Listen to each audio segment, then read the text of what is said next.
Well, before we can draw bricks, we need something made out of bricks. And I thought this was a good subject, this brick fence with a brick building behind it.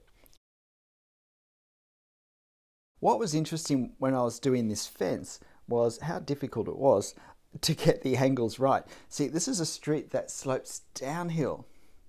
And the thing that I found difficult to come to terms with was that the actual perspective angles on the fence, on the bricks in the fence, actually all slope upwards at this stage. And even though it's quite a steeply sloping street in life, the line here that we need to draw the actual pavement is relatively straight across the bottom. This is why careful observation is so important, because it really can be very deceptive when things aren't as simple as they are in some of the overly simplistic perspective theory videos. But for now, I'm just trying to establish this fence firstly because it's in the foreground. My preference is mostly to draw things that are closer first, so then we can position the things behind and we know where the lines need to stop and so forth. So just doing a bit of that. Now I'm working out where to put the building. I work out that I've actually taken the fence, the brick part of the fence, too far along. So, but that's not going to matter really at all for the sake of this video. And I'm trying to get the perspective angles. And at this point, I'm thinking, where is eye level? And at first I was thinking it was going to be where the fence is, but eye level is where we have a horizontal line directly across. So above that, the perspective angles slope one way, and below that, they slope the other way. So above that line, the perspective angles slope upwards from left to right. Below that, they slope downwards from left to right. It actually is quite high because the street does go up, and I was standing on a higher place than that fence, let alone the building, was. So I'm just working at this point to get the outlines done and to put some of the architectural details on. Although it's a simple building, it really is a charming building, I think. I have no idea really the story of it. This is actually the back of the property, so I keep meaning to walk around to the other side of the block, which isn't a street that I would ever go down normally, and just have a look to see what the main house looks like. So I'm trying to position these stones, these decorative dress stones, on the corners. And this is where knowing where eye level is important, because these lines angle straight across at eye level. And I've worked that out as the bottom of the fourth stone. So now I'm doing the shutters, just getting this window in place. And putting a bit of hatching in. So I start to make my small building look like a building. And now checking. You might notice I'm forever counting things such as these stones and trying to check now which one is the eye level again, and how many are there meant to be, and which stones go in and which ones come out, because it's very easy to get it wrong, surprisingly easy, I think. So now I'm doing this side window, and there is a lot of foliage overhanging, so you'll notice I often do dotted lines or jagged lines or dots or something, simply to indicate where I need to preserve paper space for something in front of the object that I'm actually drawing at that point.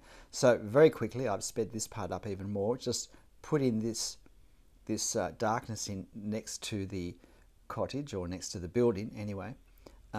It was a wonderful opportunity to really have some nice shadow to make the cottage come forward.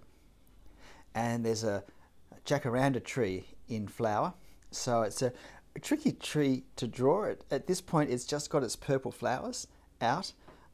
This is towards the end of the flowers, and there's no leaves, no foliage on the tree when it's in flower. Now I'm putting some lines that can represent the rows of bricks. So I have to be careful with the scale because they're bricks, they're not stone blocks. And so I look carefully. I also have to be very careful with the perspective angles.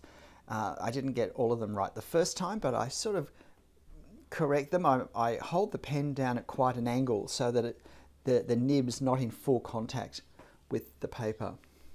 And that gives a nice lighter line. This is a good reason to always use the same brand of pen, because using them over and over again, get to feel how we can manipulate them, how we can vary what we do to create a different effect. If we keep changing brands, we don't ever develop that understanding of a particular brand. Now you'll notice that as well as doing the lines horizontally, I do some vertical lines, just really more dots, but I also actually put some hatching in to represent whole bricks. And this is where it's really important to try and keep them both straight and as small as possible, and in the perspective lines, angles they should be. And the whole point is, if we suggest enough detail without drawing at all, then the brain will recognize that and think, oh, that's bricks, I know what that is. Now I'm doing the same thing here for the wall, but because this wall is that much further away than the brick wall in front, in the fence, these lines need to be closer together. The bricks need to be noticeably smaller than the ones in the wall, and I need to draw them with a lighter, less obvious touch because I want them to feel further away than the closer ones in the brick wall on the fence line. So I'm just finishing the shadow being cast by the decorative timber of the gable at the end of the roof. And there's also bricks down this side. I do intend to apply hatching for the shade on that side of the wall.